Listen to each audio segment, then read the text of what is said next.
కాయ ఆంజనేయ కథ మొదలెట్టినాడు చూడరయ్యా చెట్టినంతా కూడగట్టి చెట్టు దులిపినాడు అంజయ్య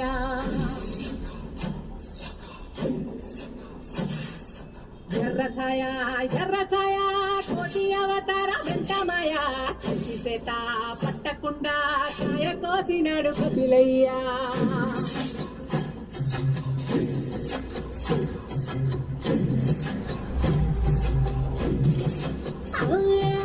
అంజనమ్మ ముందు మంజుల్ పుంజుల్ సిడి మామిడి మొక్కలు కుప్పలు తెప్పల్ టెంకలోని జీడి వంకలెన్నున్నా పులిగోరు పళ్ళతో పరపర తీశాడు రో